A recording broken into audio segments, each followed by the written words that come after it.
All right, next person up to the stage, ladies and gentlemen, from the Spotlight Elite program, Vaughn Pine. All right, so I got to tell this story really quick. So because I'm emceeing the event, one of the things I have to do is rush to go to the bathroom and be back on time. So this last time, I'm racing down the hall to run into the bathroom, and I burst through the door, and I start looking for the urinals, and there's no urinals. So I'm like, oh my God, I'm in the women's bathroom. Thank God there's nobody in here. So anyways, yay! So one of the things I want to talk about, and you see it up here, 3 keys to break through to your full potential to create results in every area of your life. So it sounds like a tall order, but when I think of full potential, it makes me think of the people in this room, or the people I run into a lot, usually fall into 3 different categories. And maybe you can relate to what I'm talking about. Like maybe you came to this event, or maybe the way you feel in your life, you're killing it right now. Like maybe you're nailing it, right? Like in a lot of areas, whether it's your business, your personal life, your relationships, you're doing really well. And you came to this event to take it to the next level. Maybe you're in that category. You might be in the second category. And that category, what I think of, is the comfortable category. Maybe you're in the area where you feel things are all right, you know, and I get this when I'm speaking to different people, and I ask, how you doing? And then the voice goes up, it's okay. Like things are okay, right? But you feel like you're probably meant for something more, that you're not really living up to your full potential. Does anyone ever feel like that? You felt like you're meant for more? Yeah. And then maybe you're in that third category. Hopefully you're not in this third category, but that's where I was about more than 12 years ago. A good depiction of what that might look like would be this image. So, laying face down in the dirt. But in all seriousness, it was the lowest point of my life. I was in the middle of a divorce from the woman that I had known for 15 years and raised and had 4 children with. And I had become, in my mind, a failure in every sense of the word. I had failed as a husband. I felt like I had failed as a father. I couldn't even hold on to my job. And it was a pretty dark time for me. But I realized I needed to change my story. So I could either feel sorry for myself or do something about it. So I started doing burying myself in personal development. And like a lot of people in this room, right, because the folks here connecting with what I'm talking about, reading, taking audiobooks, everything to try and to change your attitude or pull myself out of this pit of depression that literally lasts for months. And one of the things, or one of the challenges for me that I noticed when I was in that is that all these things seem so huge. All these goals or these tasks that people were asking me to do were so big. So what I wanted to understand, what were the tiny things? What were the small things that I could do? The micro hacks, if you will. You know what I'm saying is sometimes I look at big things what people accomplish and I think, oh my God, I can never do that, or I can never be that. Does everyone ever relate to what I'm talking about? It seems so huge, you're like, how could I ever get there? So I started to kind of accumulate a ton of information, and I started to build a blueprint on what were the tiny things, because what I became obsessed with was not just personal development, but how did it relate to the brain and psychology and behavioral science, and what were the little micro hacks that I could do to help me have a change, right? Like, what were those things? That's what I became obsessed with. And fast forward 12 years, this is where I am today. I'm a corporate trainer and speaker. I literally get paid to speak all over the country, actually the world now, on personal development, employee engagement, and workplace culture. If you look at some of the pictures there, on the top right corner, that's me with the Phoenix Suns sales and marketing team. It was funny that we had Stephen Hunter here because it was from the Suns. So I've been spending time with them. I do a lot of work for Verizon. I do my own workshops, and it's been an amazing journey. And it's not just from a, I guess, success point of view. If I tell you the most important thing is the people in this next picture. So remember that woman that I told you about that 15 years ago? We've been together 15 years. We had this terrible divorce. Well, we started over. We began dating, doing courting, and last August we celebrated our new 9th year wedding anniversary. Thank you. To me, it's amazing the path that's been on, and I wanted to just tell you a little bit of my story, right, to see where I came from. But like when I think, okay, who am I, right? Who is Vaughn Pine? Besides the guy smiling and that jumps up and down on the stage the last couple days, I have 7+ years in corporate training. So I've literally trained thousands of people in the area of personal development. I've just done it all in the corporate space. I have 9 years experience in improvisational theater. That has been an amazing gift for me to combine those two elements together and the impact that it's had in the corporate world. And I've created a personal development program for Verizon that is now reaching over 6,000 employees. In 2018, we're projected to hit the entire company, not just one market, and jump up to 55 to 60,000 employees. All because of what I felt was important. What were these tiny things that we can do to help us reach our goals or reach our full potential? Does that make sense? Yeah. Thank you. And then lastly, again, I get to partner with these big companies, right? Like Verizon and Phoenix Suns, and there's a marketing company in Toronto that I'm working with, and some other software companies, because they realize the key to employee engagement really ties to personal development, right? If I work on me, if I get better at being who I am, it is an automatic ripple effect on the people around me. Does that make sense? Yeah. So let me start by jumping in and talk about so I'm going to try and do this in the shortest amount of time possible, is to compact and give you some value. You want some value? That's what I'm always looking for. I need some value, right? So one of the biggest things that we look at is here. So why don't we follow through with our goals, our plans, our dreams, our strategy? Why don't we do that? Afraid. There could be fear. It could be all these other things, but Here's a statement for you, and tell me if you think this one makes sense. Information does not mean transformation. Is that fair to say? We know that, right? Because are we not just overflowing with information? Literally, we could touch a button on a phone and get all the information we want. We look at one of the biggest challenges in this country is obesity. Is that because there's a lack of information? Right? It's not, right?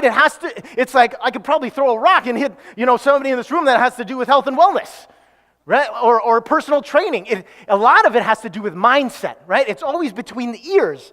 And what we tend to do as a society is grab at the next strategy. And we keep grabbing and grabbing and grabbing, hoping that will solve the problem. But if this isn't right, you're not even able to utilize the strategy. Is that fair?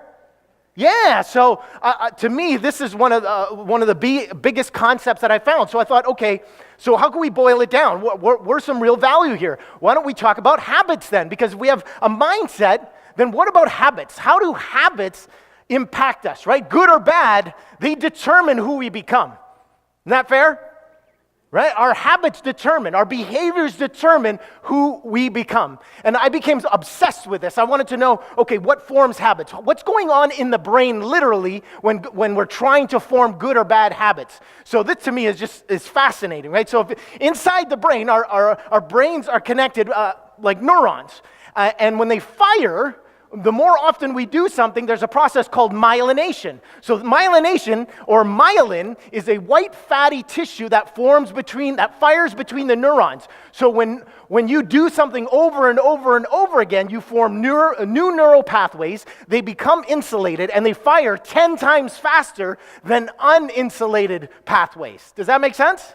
So what happens, why it's so difficult to form new habits, because that myelination has not occurred. So it takes a lot of mental effort that you have to keep doing to create that new habit. That's why I was saying over time, you start to build that, and then it becomes more automatic.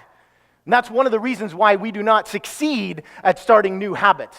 So what are some hacks, right? What are the micro hacks around starting new habits? So here's a few we're going to talk about. So number one, priming. So this one is super powerful.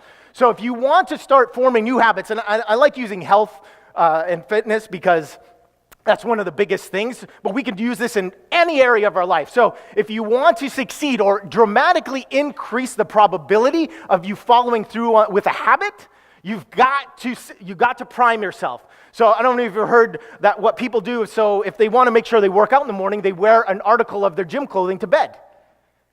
Right? Or they set up all these things so that, because here's what's happening, right? From the minute you wake up, you are making literally hundreds of decisions, like all day, mentally. And just like if you were to get up and work out for 6 hours nonstop, your body would be exhausted.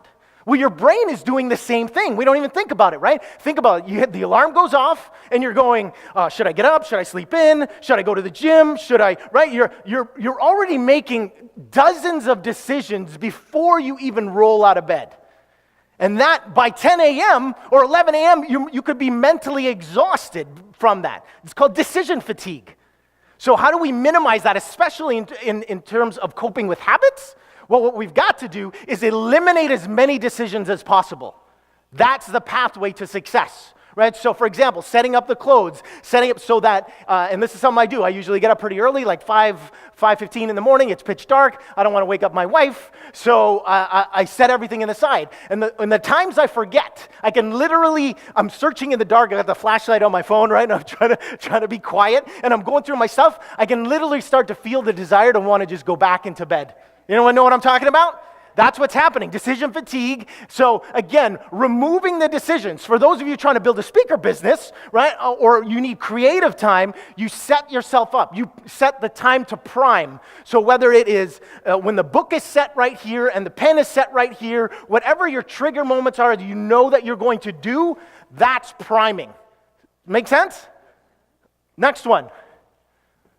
Stacking. Okay, so this one I love, right? So it's called habit stacking.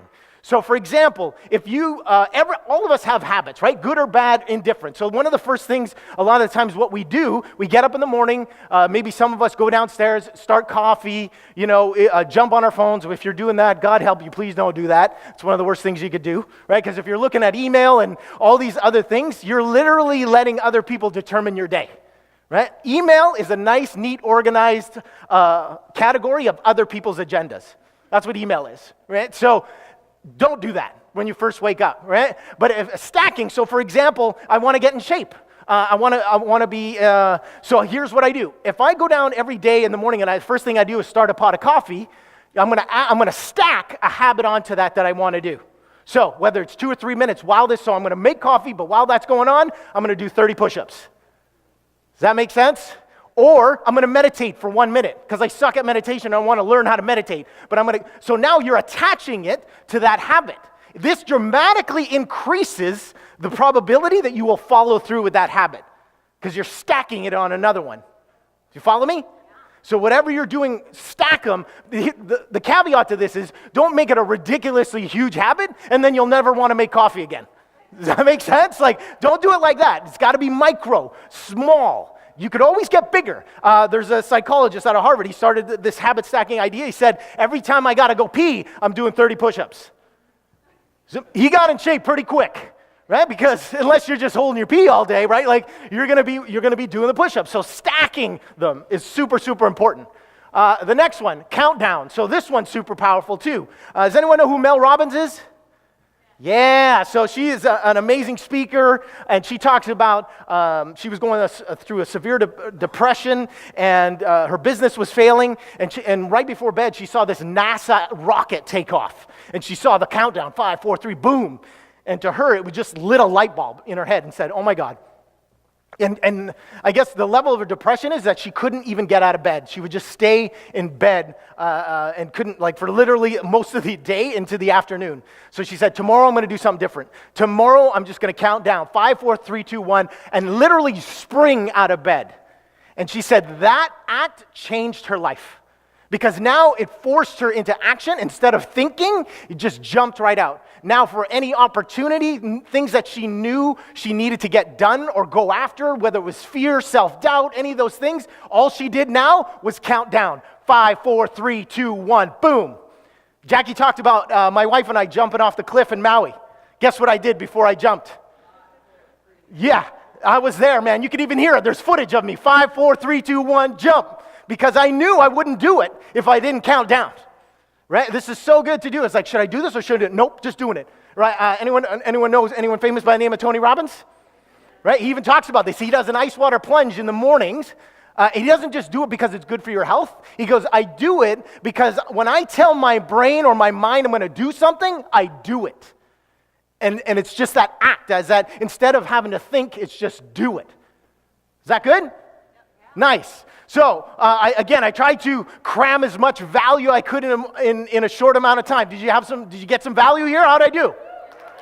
Nice. Sweet. Well, I'm going to talk a little bit about my offer, of course, right? Is that okay with you? I'm going to share a little bit about that. Cool. All right. So, what I started to do, obviously, and you heard me talk about the blueprint, right? Over time, all the stuff that I started to teach, again, to the Phoenix Suns, to Verizon, to all these other different corporations, I wanted to take this out of the corporate space. And that's one of the reasons I'm here, is because I feel this is so valuable, not just for them, but for me. This is what helped pull me out of the pit, is these little, small, actionable items. And with that, I created this, my Full Potential Blueprint Quick Start Program. So, in this program, it's a video online tutorial program that walks you through my 5 blueprints for success. So reaching that full potential, mindset. Again, we talked about that. Instead of just always talking about strategy, we look at mindset, right? Where's your head at? State changer. For those of you who knows how Tony talks about that all the time. When you're in a crappy state, that's when you say stupid things you regret, or when you fall into a depressive state. And I'm not going to be under the fake assumption that we're not going to fall into these states, but how do we get out? Does that make sense? And so it doesn't last 2 weeks. That's what state changing is how do you quickly change that? The third thing I'm going to talk about is the presence activator.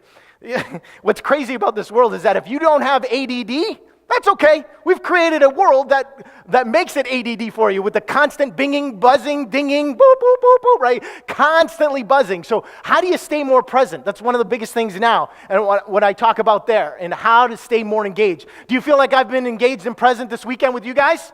You bet your ass. You think that's by accident? You know what people think? They think, oh, he's just like that. That's just Vaughn. I don't believe that at all. I believe, are we bestowed with some gifts? Absolutely. But I believe it's a choice, right? And there's a pattern. There's micro behaviors you can do to stay at that high level of energy and engagement, right? The fourth one, maximum efficiency. Oh man, this is the thing I see in the corporate all the time, is the myth of multitasking, right? What we do. Behavioral psychologists already know multitasking does not exist. It's called task switching. You're not really getting more done. You operate at 40% capacity when you're multitasking. You think you're getting a lot done, but you're not. Unless you're doing something insignificant like petting the dog with your foot and stirring some cake batter, right? Like, okay, you want to do that? Multitask doing that. But if you want to get anything accurate done, you got to be you got to have maximum efficiency and presence. And the last one, key to epic relationships. I think I've got that little proof in the pudding. I've got that amazing woman right there. This beautiful woman, Sue, who's also been working the event, if you haven't seen her over there. What we've done in trying to build an epic relationship, right? We have 4 adult children now, 3 are in college, 1's graduated, and that's the most amazing thing that's part of my life. And I want to share some of the stuff that I've learned in having an epic relationship. So, the value on that course right now, and again, this is literally the first time I've offered it outside of the corporate space. I've always had, you pay me 15 grand, I'll come, and I'll teach a little bit to your team.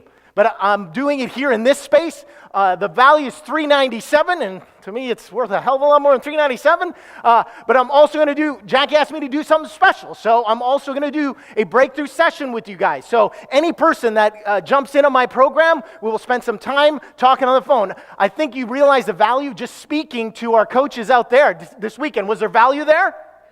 Yeah, like if you even for one session, someone can just look at something that your face is like this up against it all the time, and you don't see, right? When you get another person's perspective, especially someone who spent some time in this field, they can open up possibilities. So I'm offering that as a free session. And then lastly, so my total offer, you're not going to pay any of those numbers for this session. Today, the investment is $97.